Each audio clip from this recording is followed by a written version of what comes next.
Last night, Luka Doncic. You've been high on him for a while. Second-year player from Slovenia. Became the second youngest player in NBA history to have a 40-point triple-double. The youngest, LeBron James. Here's what Doncic did.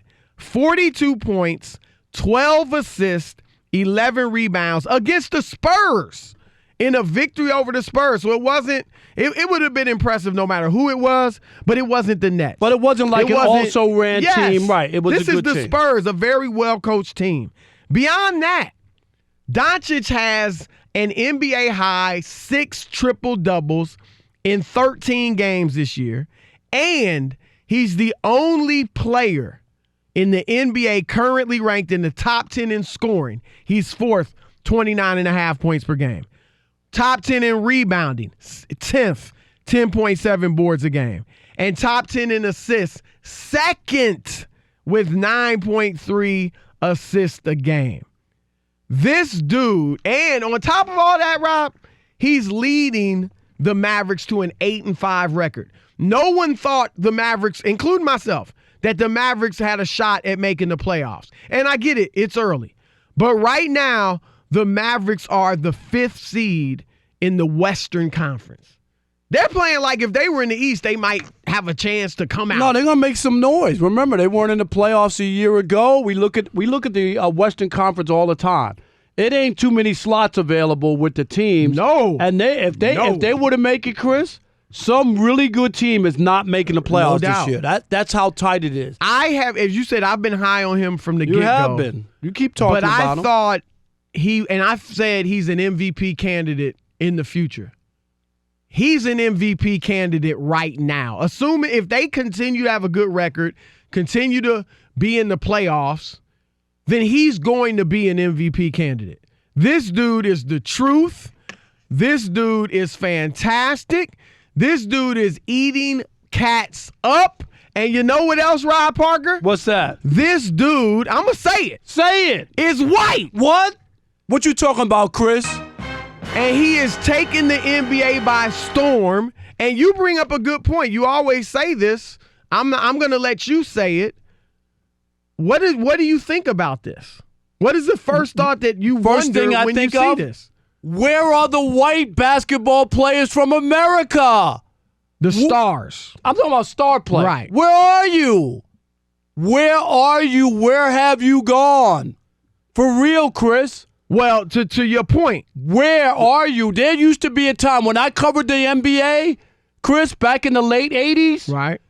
There were white stars on every team, or almost every team. Slow down. I'm talking about slow down. really good players. What? That's an overstatement. No, it's not. In the late 80s, the league was still 75% black. No, but you had more. You had Larry Bird. You had more.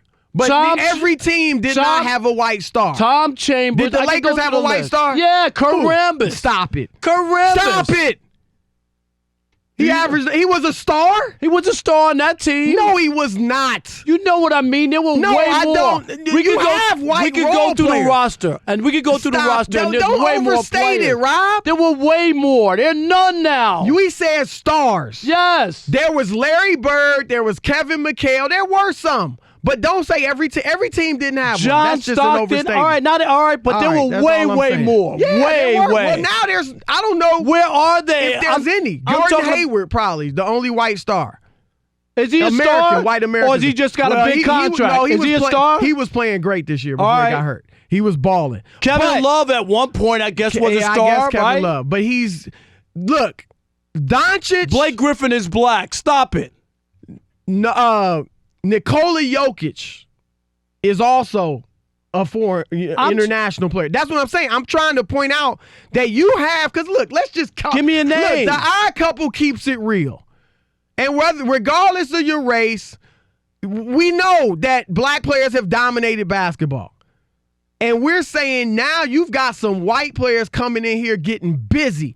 And one that just retired, Manu Ginobili. But another guy from international. No, that's my point. All of the great, don't tell us white guys, nobody may say this, but a lot of people feel it. Don't tell us white guys can't compete with black dudes in basketball when you got Luka Doncic killing brothers. You got Nikola Jokic killing brothers. Except maybe. But they're all from overseas. But the difference is here, Chris, I think there went to a period of time where, and I always believe this, I'm going to keep it real, where I think white guys talk themselves out of basketball. They would come into play. They would be great in their suburban basketball leagues, go in to play all black teams, and all of a sudden they couldn't play. All of a sudden they were like scared of the idea of playing these teams when they were always good players. I don't know what's happened to where you can't get any. There's plenty of white college players playing college basketball. Plenty. I watch the games. But Rob, they're everywhere. There's not a ton of white stars in college basketball. No, I'm just saying, but so they're players it's not about there. playing. It's about being a star. I can point out J.J. Redick, and you said Kevin Love. We can find white American players. We're talking about white American stars, and I disagree with your theory. No, I'm serious. Because I believe that. when I cover high school sports in Cleveland, Ohio, where it was 70% black. In Akron, where LeBron's from, where it's a large black population, a lot of the best white high school players were white. Where are they? They went Division III. They went Division II. That's my point. They went lower level division, mid-major Division I. They weren't intimidated. They just weren't recruited like the black athletes. And let's be honest, they weren't Division I material. Here's what I'll say. This is my theory, and this is the best theory I've ever heard, and I'm just going to say it honestly. I think post Michael Jordan, because that's when it really began to decline, white American stars.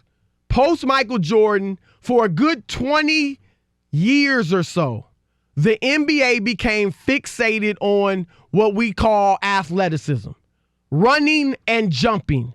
If you could run fast and you were quick and you could jump out of the gym, the NBA loved you. Skills, no matter you had skills or not. Stromile Swift, lottery pick, no skills. Chris Wilcox, lottery pick, no skills. We can go on and on and on. Dudes who were just athletic. That's what it was all about. And the American game at the lowest to the highest levels got caught up in speed and jumping ability and not skills. And the white American kids got caught up in the same system, and they couldn't compete on that. I would tell a white American kid, if you want to be great, master the fundamentals. All the ones we would mention, Larry Bird, John Stockton, Chris Mullin, Kevin McHale, they all had skills. And Luka is not dominating with his athleticism. Jokic is not dominating with athleticism. It is with skills. And the Europeans master the skills. And they can come over here, and they've shown us. Now we're going back. And I actually think this is a time where you may see more white American players emerge because Steph Curry has brought it back to skills. You better be able to shoot. But there have been guys who have come along. Jimmer Fredette, everybody went crazy about him. What about him? He was Adam Morrison. He was supposed to be the next Larry Bird. I'm just talking about these guys who were stars. What is the point you're making? They were stars in college. Okay, there's a lot of black stars in college who can't do it on the NBA level either. But I'm saying none of these guys could break through. Is what I'm saying. Where we are now. You don't agree with my theory? Not totally. What don't you agree with about it? I don't understand. Our American players, up until maybe 10 years ago, were not focused on skill development. You're telling me there are no white players in the United States of America that have athleticism? No. But I'm saying that's what I'm asking. No, but I'm saying that combined with the skills too. No, but you're telling me that they're not athletic at all. I didn't say that. But you're saying that's the reason why they can't play? Have they been as athletic as the black players? I'm asking jumping ability. How did Adam Morrison get generally? What was he It drafted? wasn't with athleticism. What was he drafted though? Wasn't he drafted? Yeah, by Michael Jordan.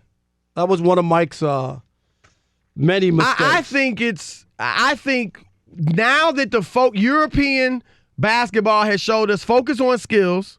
Steph Curry, even James Harden, all these guys shooting, focus on the skills, not just the athleticism. Steph isn't wildly athletic for an NBA player. Neither is Harden.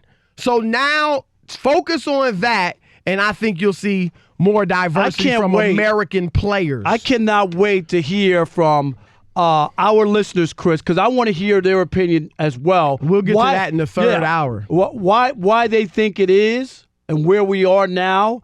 And I don't know. Right now, if we had to throw it out, who the best white American player is. It don't need Kevin Love, Gordon Hayward, whatever. I mean, I want to. And also, can they look to Doncic? I think they should look at a Luka Doncic, a Manu Ginobili, a Jokic as inspiration. I consider Hakeem Olajuwon black.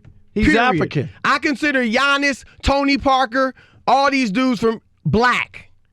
So Luka is white. Tony Parker's French. He's black. Okay. He's a black Frenchman. This is where consider these dudes white. Let them be your heroes if you want. If you want a white hero. This is where we'll park.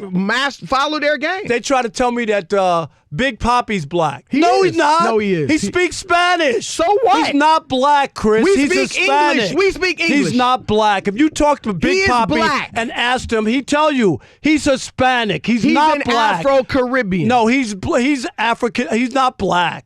Those guys are not black. Is. I'm telling you don't know what black is. I know I'm Just black. because you speak Spanish means you ain't black? No, his whole culture. Is English a black language? We speak English. His whole culture is what I'm telling you. Our culture his is first white American for the most part. No, his culture is totally different. The foods he eats, the things that he does have nothing to do with black culture. What is black culture? Black is not just American. I just said blacks black. in Africa are black. I know they are. Their culture's different from ours. But he doesn't consider himself black. We'll talk about it. You need to get a Pan-African mentality like me. All right, anyway.